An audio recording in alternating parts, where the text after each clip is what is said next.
Welcome to Sustainable Packaging with Cory Connors. Today's guest is my friend Kristin Leichner, the president at Pride Disposal here locally. How are you, Kristin? I'm good. How are you? Good. Thank you so much for making time. I really appreciate it. I'm impressed with your career in this industry, and I think it will motivate a lot of young people to take a chance and maybe look at this industry as an option. But I'd love to hear about your background. Sure. So my background in the industry actually goes back before I was born. I'm born into the industry. So my great grandfather owned and ran a company in the Portland area, Portland, Vancouver area in the early 1900s. And then he left that business to his sons, and my grandfather and one of his brothers ran that business together for a few years. Eventually they determined they didn't have the best working relationship, so decided to go separate ways.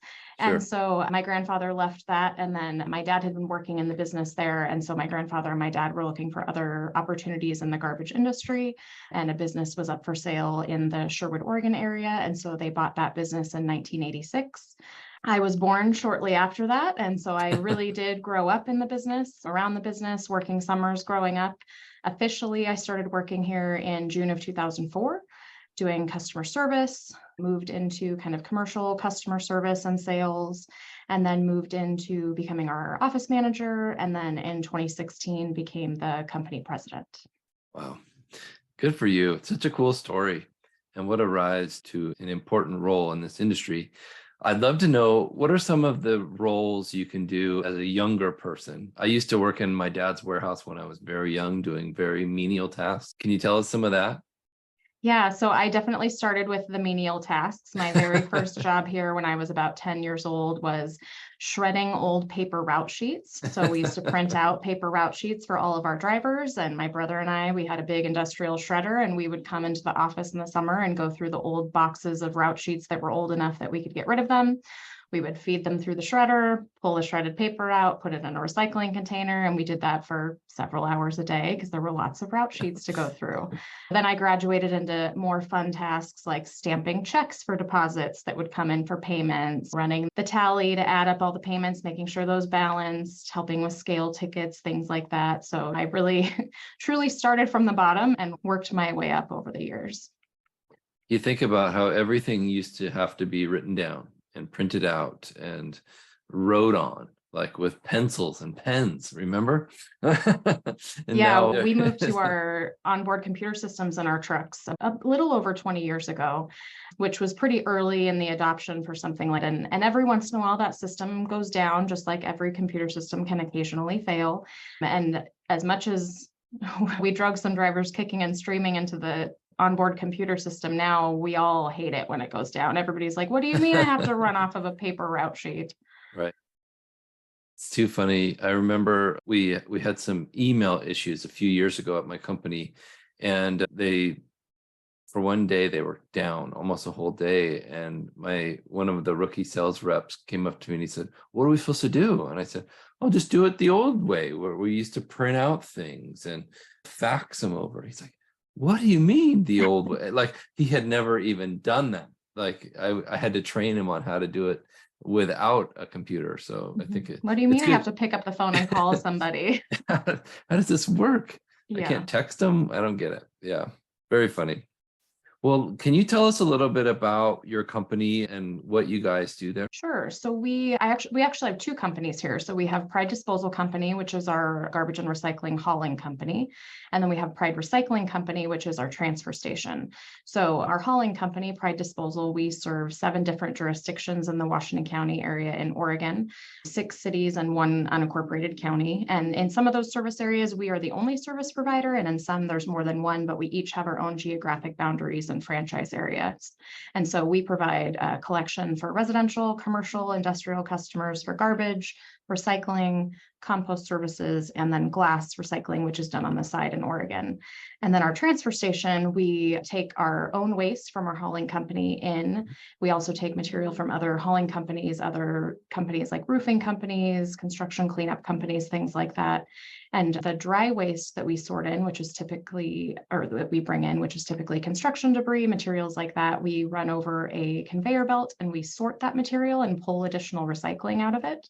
And then the material that comes off the end of that belt that cannot be recycled, we send to the landfill. And then we are a reload facility for the other materials we take in. So we reload wet waste, send it to the landfill. We reload our mixed recycling and send it to recycling processors. And then we also reload yard debris and then also yard debris with food scraps and bring it to the respected compost facilities. And so it's just easier. Our facility is located in Sherwood, more centralized to where our collection areas are. Some of those landfills and recycling processors are not as close to us. And so it's more efficient to bring all of our smaller route trucks to our transfer station and then send it to the proper market rather than have each individual route truck go to each individual facility. Wow, this is quite a process that you've got here. I didn't know that yard debris and yard debris with food waste were considered different. Can you explain that a little bit? Sure. So I can't remember which is which, but I believe one is type 1 compost in Oregon and one is type 3, but I might have got the details on that wrong, but they are classified differently. They require different permits from the Department of Environmental Quality or DEQ. And so we do keep those materials segregated. Sometimes they also have different rates. One might be less expensive to process because the processing is different. So right now, 6 of our 7 jurisdictions have food included in the yard debris. The 7th one does not yet, but they're hoping to add that in the fall. So eventually it will all be the same in terms of our collection area. But yeah, some of it goes to different facilities and has different processing requirements. That's incredible. Do you have to have dedicated trucks for each type, or can you clean them out and, it's no big deal? So we do, each load is segregated. And then we do have a truck wash at our site. So if we use the same automated trucks that we would use for a garbage cart, a recycling cart, a yard debris cart, obviously at different times. And then if they are changing commodities, especially, we wash them out in between loads. But then most loads, except for clean recycling, we wash out at the end of the day anyways, because that material, if left in the truck, can be really corrosive, as well as it's not exactly pleasant to work inside of a truck to repair it if you need to, if there is leftover yard debris or garbage left in it. Yeah, those smells can be pretty pungent, sure. Yes. Yeah. I'm very excited. You've agreed to let me come by and do a tour of your facilities. I can't wait to do that. Thank you again for letting me do that. Yeah, no problem. I'd like to talk to you a little bit about the Association for Oregon Recyclers, which is where we met originally. And you were the president of the board for many years, and you're still on the board, but now I've taken a regular seat or just a standard board seat. Can you talk to us about that organization and what their focus is?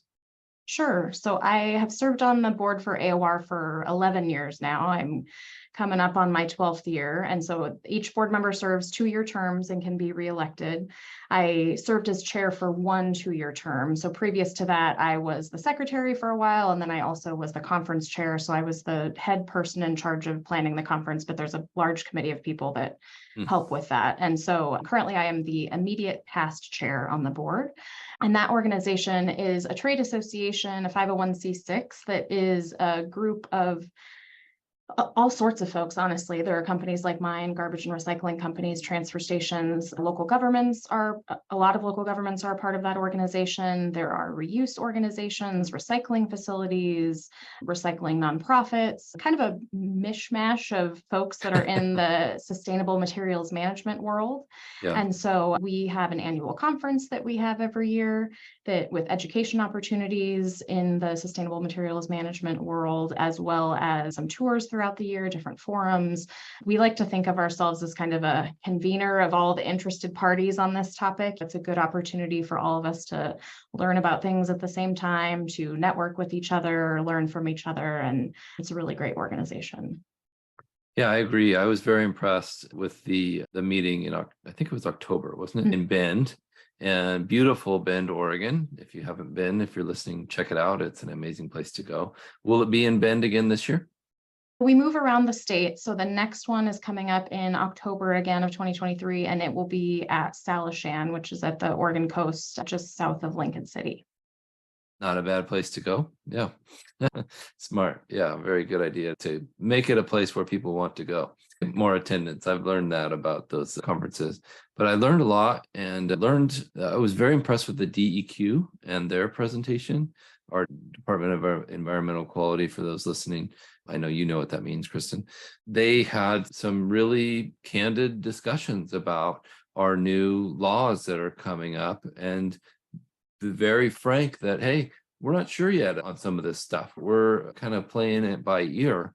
And I'd love to get your opinion on how you think those new laws will affect a company like yours and will affect people like me who are just customers. Yeah, I think in the long run, it will make recycling more accessible for everybody, whether that mean that there are more opportunities to bring recyclables. There are some materials that are harder to add to the mix because of the sorting needs, but it's not that they aren't recyclable, it's that you can't always mix everything together. So historically, those have been handled through depots and things like that, where you can bring the material somewhere, but it may not be collected at the curb from you. So part of the Recycling Modernization Act, which we call the RMA for short. So the RMA, part of that is there will be a lot more depots spread across the state, and how many depends on the population in different areas, but there will be a lot more recycling depots for those covered products that may not be on the curbside list. So styrofoam, as an example, that is a material that the producers are responsible for managing as this bill takes effect, and that material will be handled most likely in depots. There's also a part of the process is to standardize what is collected throughout the state of Oregon. So it's called the Uniform Statewide Collection List, or USCL for short. And so what will happen there is there will be a statewide list of what can be recycled. How those programs collect the recycling is still decided by the local governments, but what you can recycle in Bend, what you can recycle in Portland, what you can recycle in Ashland, everything will be the same list. So there will be consistency throughout the state of what can and cannot be recycled at the local level. And there's also a truth in labeling component. And so, what typically causes a lot of confusion for people that are trying to decide what the right cart is to put things in is that there's not a lot of regulation on labeling your product as recyclable. And so there's a truth in labeling component that is still being worked out. There was a task force that worked on kind of the first step of that.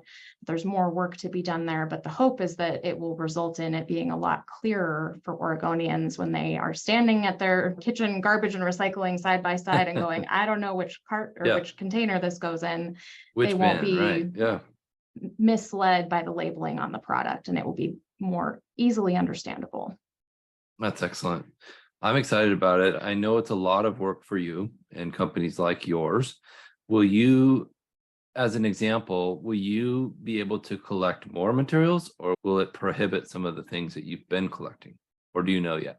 That's still being worked on. The first rule advisory committee just completed its work, and the DEQ will be putting out the draft rules shortly. And then there will be folks commenting on that. And through that process, it will then eventually go to the EQC for final approval.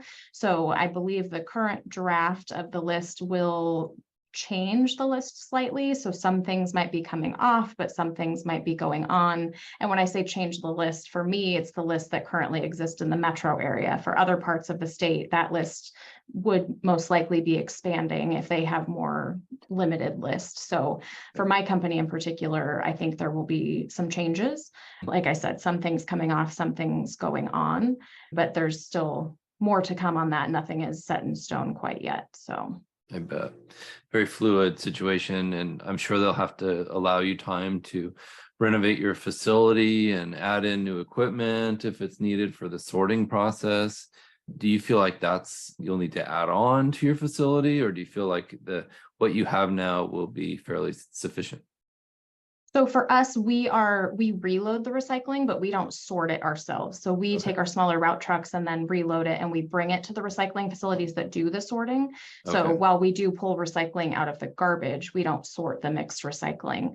So for us, we won't have to do any immediate changes or expansions. I know that the recycling facilities in the region that take most of the material from throughout the state, some of them are proactively trying to implement some of those changes and put in some of those new pieces of equipment.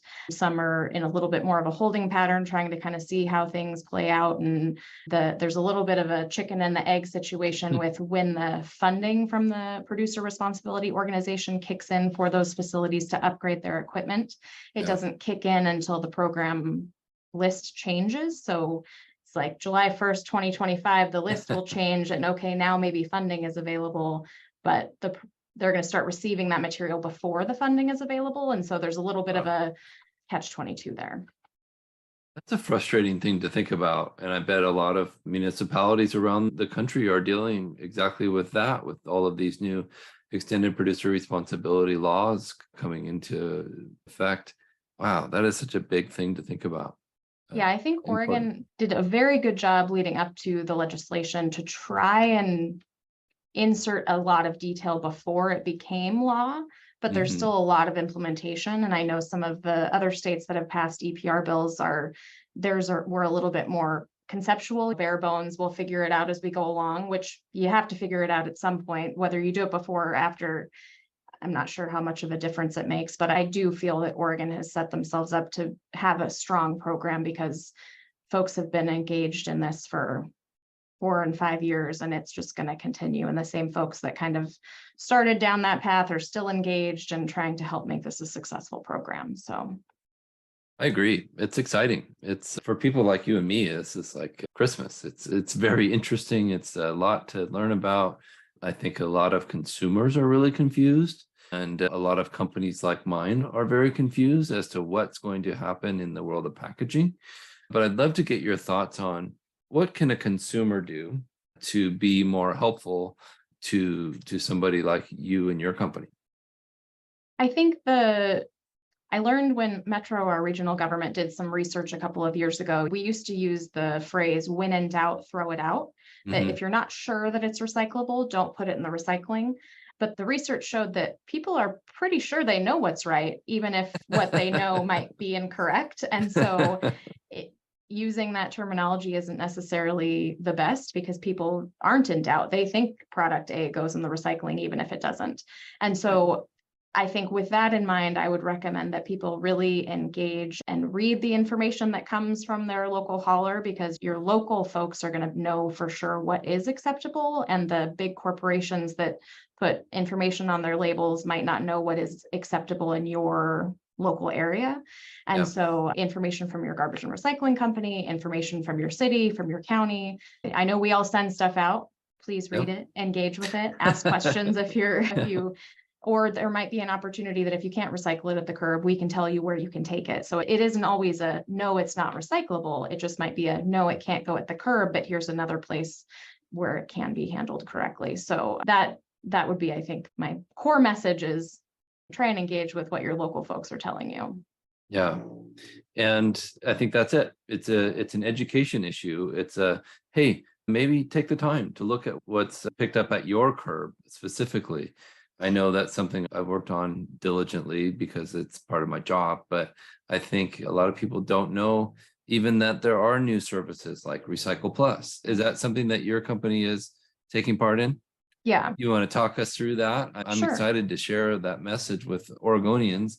Is it just in Oregon, or I haven't researched it that much? So I know it's primarily in the metro area, which is the Portland metro area, the 3 county area. There is also some Recycle Plus services being provided in Eugene, Lane County areas, and then also in Southwest Washington, Waste Connections is providing the program in Vancouver area.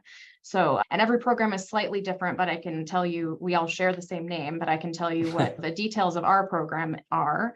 Yeah. So as I said earlier, historically, hard to recycle items have been handled at depots and drop-off locations, but we were hearing from customers that from a convenience standard, they would really like to have more of those materials collected for them. They can't always get to the places to drop them off.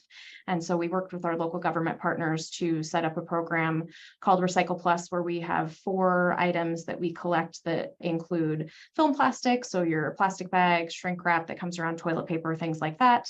We also take number 1 PET clamshells, most commonly berry containers.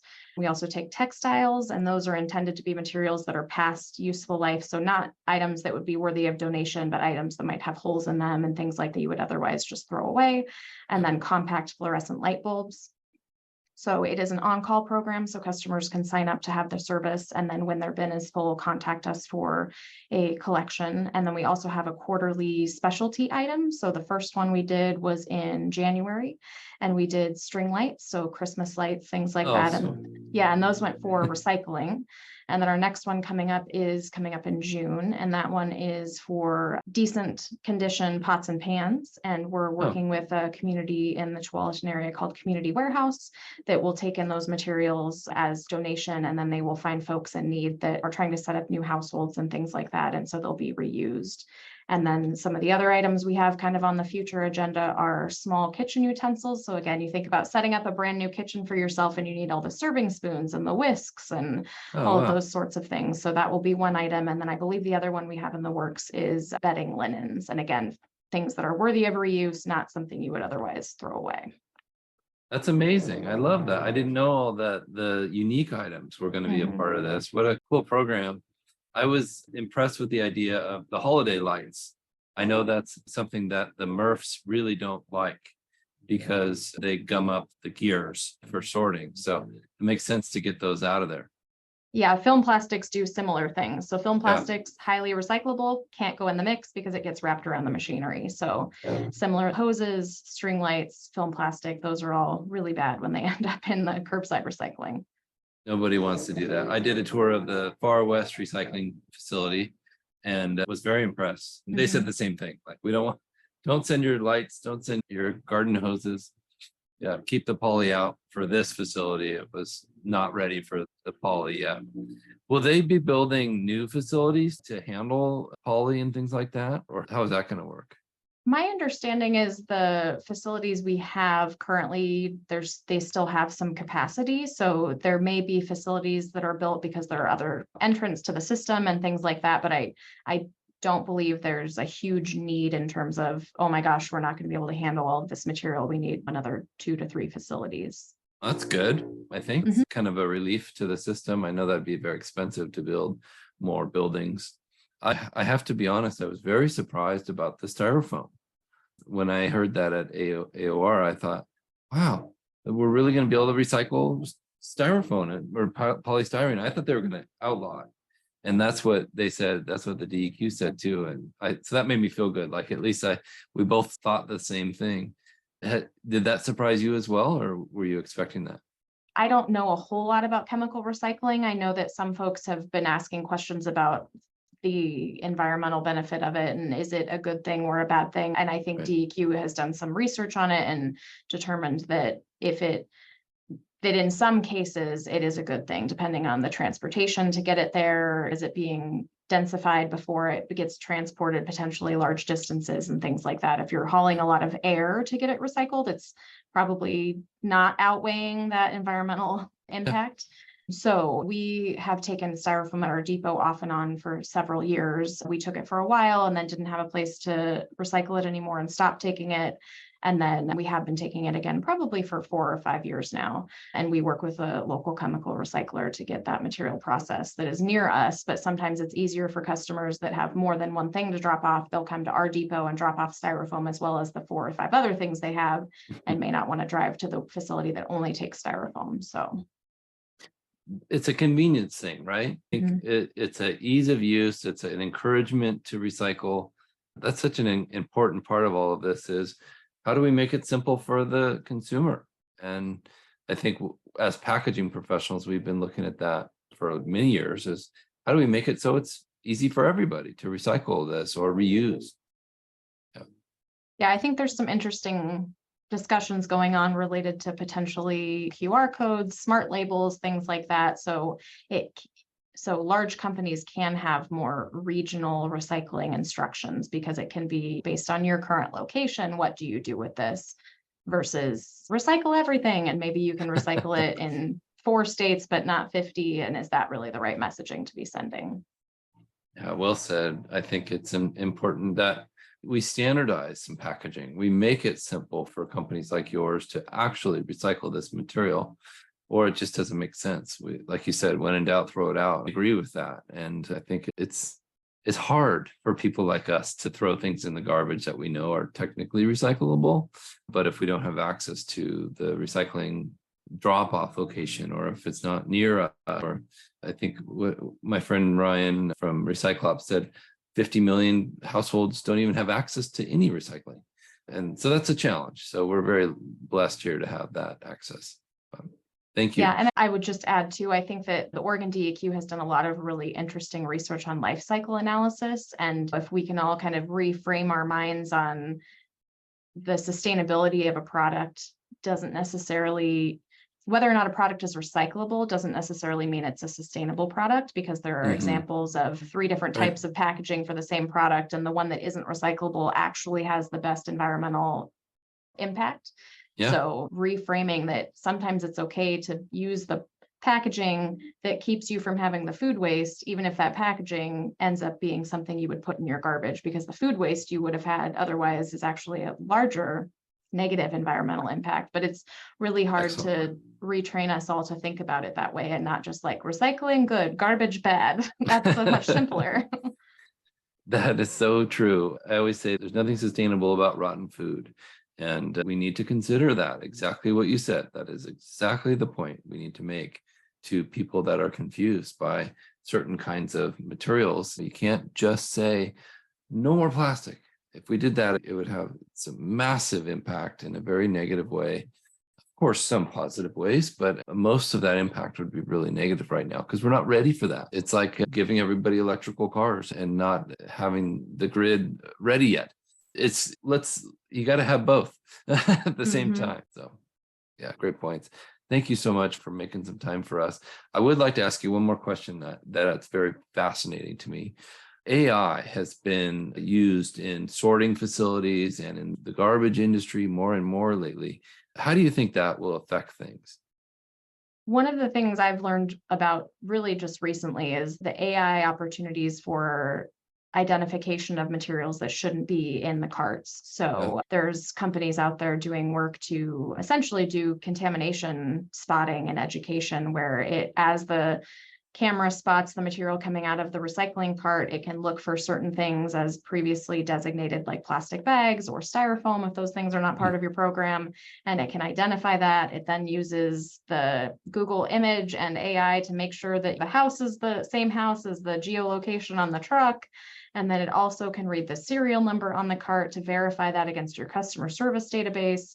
And it can automatically send a postcard to a customer with a photo of, oops, you put this in your cart and you shouldn't have. And they've shown that it has made impacts on reducing contamination. And I think that's a really exciting evolution. And if people are putting things in their cart and they don't get information that what they're doing is incorrect, they're going to think they're doing it correctly. And so we all have to take ownership of doing our best to see those things when they happen. Most of the time they're honest mistakes, and educate folks, and so they can try and do it better the next time. But if we don't see it, then we're not letting them know it shouldn't have been in there, and they don't know they're doing anything wrong. And so that just adds another layer to our education process, and is something I'm really excited about, there being a future to that. It is exciting. I agree. And it's going to take time. I think we all need to be patient, especially us, because we know what's coming and we know we're excited about it, right? Well, thank you so much, Kristin, for your time. I appreciate your wisdom. And anything else that you wanted to say before we finish? No, just thank you for having me. Oh, you're welcome. And thank you, Landsberg Aurora, for sponsoring this podcast. If you're listening, make sure you subscribe so you don't miss the next episode, and stay tuned for more.